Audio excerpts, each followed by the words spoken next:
সংঘর্ষ কাকে বলে?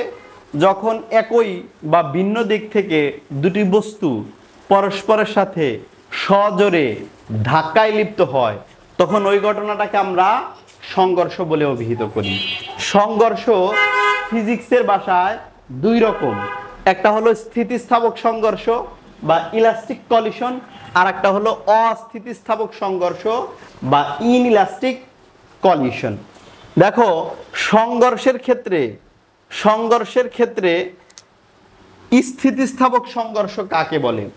যেই সংঘর্ষের আগে এবং পরে বস্তুদ্বয়ের মোট ভরবেগ অপরিবর্তিত থাকে। কোন সংঘর্ষের আগে এবং পরে যদি মোট ভরবেগ অপরিবর্তিত থাকে এবং মোট গতিশক্তি অপরিবর্তিত থাকে, তবে ওই সংঘর্ষকে কি বলে?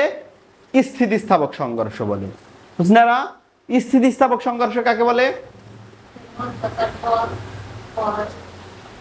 সংঘর্ষের আগে এবং পরে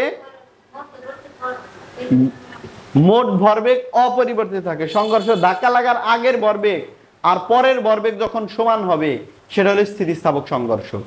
দেখো, স্থিতিস্থাপক সংঘর্ষের একটা বস্তু m1 u1 বেগ নিয়ে চলতেছে, আর একটা বস্তু m2 u2 বেগ নিয়ে চলতেছে। সংঘর্ষের পর প্রথম বস্তুর ভর b1 হইল, দ্বিতীয় বস্তুর ভর m2 হইল, b2 হইল। তাহলে m1 u1 plus m2 u2 equal m1 b1 plus m2 b2। এটা হলো সংঘর্ষের আগের মোট ভরবেগ এবং পরের মোট ভরবেগ সমান হওয়ার কেস। এরপরে আর একটা কথা বলছি এই কন্ডিশনের মধ্যেই, ইলাস্টিক কলিশনের মধ্যে, সেটা হলো মোট গতিশক্তি অপরিবর্তিত থাকবে। তাহলে সংঘর্ষের আগে দুইটা বস্তুর মোট গতিশক্তি, সংঘর্ষের পর দুটি বস্তুর মোট গতিশক্তি, এটাও কি হবে?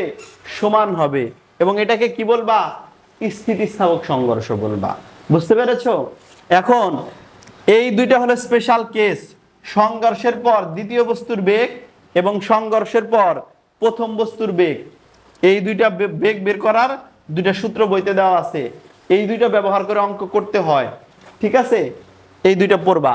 এরপরে অস্থিতিস্থাপক সংঘর্ষ, সংঘর্ষের আগে এবং পরে মোট ভরবেগ যদি অপরিবর্তিত না থাকে, বাড়তেও পারে কমতেও পারে, মানে চেঞ্জেবল হবে আর কি, পরিবর্তনশীল হবে, তাহলে এটাকে কি বলা হবে?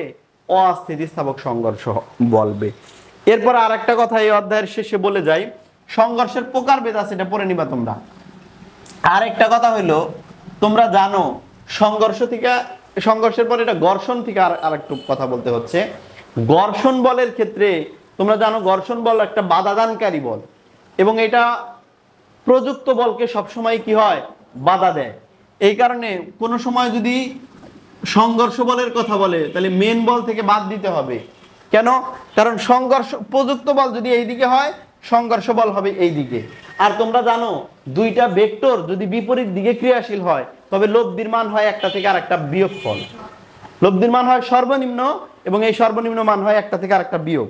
এজন্য তুমি যদি প্রযুক্ত বল এই দিকে নাও, তাহলে বাধাদানকারী বল যাইতেছে এই দিকে, তাহলে পরস্পর বিপরীত 180 ডিগ্রি কোণে, যেই কারণে লব্ধি বল হয় F মাইনাস FF। এবং এই লব্ধি বল সমান সমান, এই লব্ধি বলের কারণেই তো একটা গাড়ি চলে।